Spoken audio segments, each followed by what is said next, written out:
ಚುನಾವಣೆ ಅಂದ್ರೆ ಏನು, ಯಾರು ನಮ್ಮ ನಾಯಕರಾಗಿ ಇರಬೇಕು ಅಂತ ನಾವು ಆಯ್ಕೆ ಮಾಡ್ತೀವಿ. ಯಾರು ನಮ್ಮ ನಾಯಕರಾಗಿ ಇರಬೇಕು ನೀವೇ ಹೇಳಿ, ನಾನೇನು ಹೇಳಬೇಕಾದಿಲ್ಲ.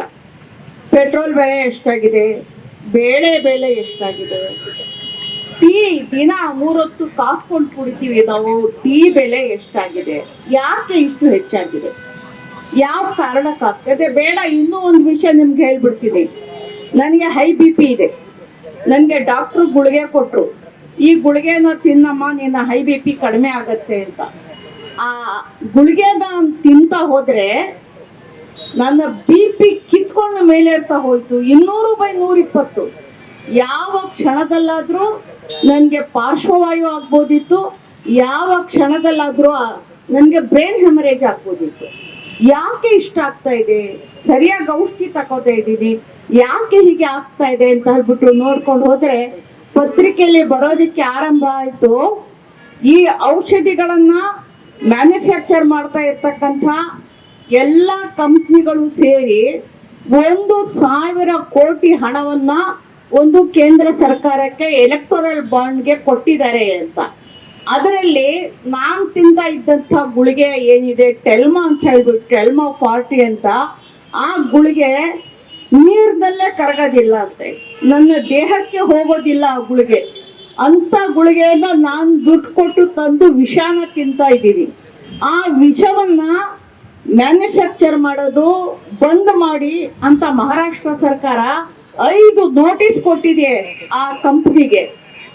ಆಮೇಲೆ ಆ ಕಂಪ್ನಿ ಹೋಗಿ 10 ಕೋಟಿ ರೂಪಾಯಿ ಸರ್ಕಾರಕ್ಕೆ ಕೊಟ್ಟಿದೆ.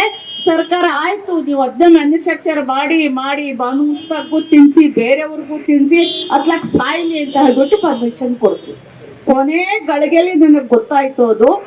ಹೀಗಾಗಿ ಅದು ಬದಲಾಯಿಸಿದ 1 ವಾರದ ಒಳಗಾಗಿ ನನ್ನ ಆರೋಗ್ಯ ಚೆನ್ನಾಗಾಯ್ತು. ಅಂದ್ರೆ ಈಗ ನಾವು ತಿಳ್ಕೋಬೇಕು, ಒಂದು ಸರ್ಕಾರ ಅಂದ್ರೆ ಒಂದು ತಾಯಿ ಇದ್ದ ಹಾಗೆ, ನಮ್ಮನ್ನ ಪೊರಿಬೇಕಾದಂಥದ್ದು ಸರ್ಕಾರ. ಆ ಸರ್ಕಾರನೇ ನಮಗೆ ವಿಷ ತಿನ್ನಿಸಿ ಅಂತ ಔಷಧಿ ಕಂಪ್ನಿಗಳಿಗೆ ಅವಕಾಶ ಕೊಟ್ಟು ತಾನು 100 ಕೋಟಿ ದುಡ್ಡು ತಗೊಳ್ಳೋದು, ನಮ್ಗೆ ವಿಷ ತಿನ್ಸಿ ಅಂತ ಹೇಳ್ಬಿಟ್ಟು ಆ ಕಂಪ್ನಿಗಳಿಗೆ ಪರ್ಮಿಷನ್ ಕೊಡೋದು. ಏನಿದ್ರ ಅರ್ಥ ಏನು? ಹೆಂಗ್ ಮಾಡ್ಬೇಕು ನಾವು? ಜನ ಹೆಂಗ್ ಬದುಕ್ಬೇಕು ನೋಡಿ. ಇವತ್ತು ಪ್ರಜಾಪ್ರಭುತ್ವಕ್ಕೆ ಬಂದಿರತಕ್ಕಂಥ ಸಂಕಟ ಇದೆಯಲ್ಲ, ಅದನ್ನ ನಿವಾರಿಸ್ಲಿಕ್ಕೆ, ಅದರ ಬಗ್ಗೆ ಆಲೋಚನೆ ಮಾಡ್ಲಿಕ್ಕೆ ನಾವು ನೀವು ಎಲ್ಲ ಇಲ್ಲಿ ಸೇರಿದ್ದೀವಿ. ಏನು ಪ್ರಜಾಪ್ರಭುತ್ವ ಅಂದ್ರೆ ಇದು ಬಹಳ ಸರಳವಾಗಿ ಹೇಳ್ತಿದ್ವಿ. ಪ್ರಜಾಪ್ರಭುತ್ವ ಅಂದ್ರೆ ನಮಗೆ ನಿಮಗೆ ಎಲ್ಲ ಗೊತ್ತಾಗ್ಬೇಕಂತ ರೀತಿಯಲ್ಲಿ ನಾವು ಒಂದು ಕಾನೂನಿನ ಅಡಿಯಲ್ಲಿ ಬದುಕ್ತಾ ಇದ್ದೀವಿ. ಏನ್ ಕಾನೂನು? ಅದು ಸಂವಿಧಾನ ಅಂತ. ಸಂವಿಧಾನ ನಮಗೆ ಏನ್ ಅವಕಾಶ ಕೊಡತ್ತೆ ಅಂತ ಹೇಳಿದ್ರೆ, ನಿನ್ನೆ ಮೊನ್ನೆ UPSC ರಿಸಲ್ಟ್ ಬಂತು. IAS ಆಫೀಸರ್ಗಳು, IPS ಆಫೀಸರ್ಗಳು ಎಲ್ಲ ಆಯ್ಕೆ ಆಗಿರುವರು. ಒಂದು ಬೀಡಿ ಕಟ್ತಕ್ಕಂಥ ಮಹಿಳೆಯ ಮಗ ಕೂಡ IAS ಆಫೀಸರ್ ಆಗಿದ್ದಾನೆ. ಅದು ಕಂಡ್ರಿ ಪ್ರಜಾಪ್ರಭುತ್ವ, ಅದು ಸಂವಿಧಾನ. ಒಬ್ಬ ಆಟೋ ರಿಕ್ಷಾ ಡ್ರೈವರ್ನ ಮಗಳು IAS ಆಗಿದ್ದಾರೆ, DC ಆಗಿ ನಮ್ಮ ಜಿಲ್ಲೆಗೆ ಬರ್ತಾರೆ ಅವರು. ಇದಕ್ಕೆ ಅವಕಾಶ ಕೊಟ್ಟಿರುವಂಥದ್ದು ಸಂವಿಧಾನ. ಈ ಸಂವಿಧಾನನ ನಾಶ ಮಾಡಬೇಕು, ಸಂವಿಧಾನನ ಬದಲಾಯಿಸ್ತೀವಿ ನಾವು ಅಂತ ಹೇಳ್ತಕ್ಕಂಥವ್ರಿಗೆ ನೀವು ಓಟ್ ಕೊಡ್ಬೇಕಾ? ಇಲ್ಲ, ಈ ಸಂವಿಧಾನ ಬೇಕು, ಬಡವ್ರ ಮಕ್ಕಳು ಬೆಳಿಬೇಕು ಕಣ್ರಿ ಅಂತಾರಲ್ಲ, ಹಂಗೆ ಬಡವ್ರ ಮಕ್ಕಳು ಬೆಳಿಲಿಕ್ಕೂ ಕೂಡ ಅವಕಾಶ ಕೊಡ್ತಕ್ಕಂಥ ಈ ಸಂವಿಧಾನ ನಮಗೆ ಬೇಕಾ ಬ್ಯಾಡ್ವಾ ಅಂತ ಆಲೋಚನೆ ಮಾಡೋದಕ್ಕೆ ನಾವು ಇಲ್ಲಿ ಸೇರಿದ್ದೀವಿ. ಜನ್ನಿ ಹೇಳಿದ್ರು, ಮತ ಅಂದ್ರೆ ಒಂದು ಮೌಲ್ಯ ಅಂತ.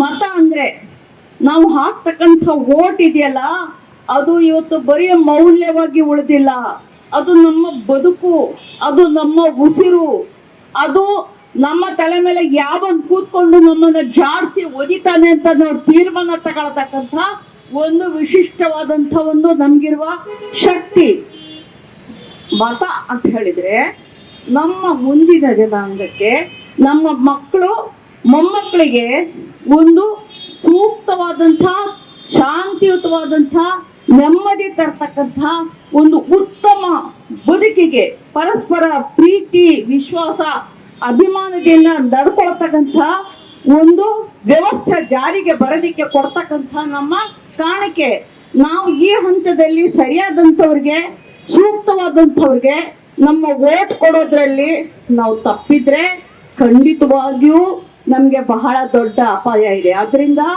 ಜನ ಅಷ್ಟು ದೂರದಿಂದ ಬಂದಿದ್ದಾರೆ, ನಾವೆಲ್ಲ ನಮ್ಮ ಕೆಲಸ ಕಾರ್ಯ ಬಿಟ್ಟು ನಿಮ್ಮ ಜೊತೆ ಮಾತಾಡೋದಕ್ಕೆ ಇಲ್ಲಿ ಬಂದಿದ್ದೀವಿ. ಒಂದು ಕೈ ಮುಗಿದ ಕೇಳ್ಕೊಳ್ತಿದ್ವಿ, ದಯಮಾಡಿ ವೋಟ್ ಮಾಡಿ, ಮನೇಲಿ ಕೂರಬೇಡಿ. ಖಂಡಿತವಾಗಿಯೂ ಮತಗಟ್ಟೆಗೆ ಹೋಗಿ ನಿಮ್ಮ ವೋಟನ್ನು ಕೊಡಿ, ನಿಮ್ಮ ಮತವನ್ನು ಚಲಾಯಿಸಬೇಕಾದ್ರೆ ನಿಮ್ಮೆದುರಿಗೆ ಈ ದೇಶ ಇರಲಿ, ಈ ದೇಶದ ಸೈನಿಕರು ಇರಲಿ, ಈ ದೇಶದ ರೈತರು ಇರಲಿ, ಎಲ್ಲಕ್ಕಿಂತ ಹೆಚ್ಚಾಗಿ ನಿಮ್ಮ ಮಕ್ಕಳು, ನಿಮ್ಮ ಮೊಮ್ಮಕ್ಕಳು ನಿಮ್ಮ ಕಣ್ಣೆದುರಿಗೆ ಇರಲಿ.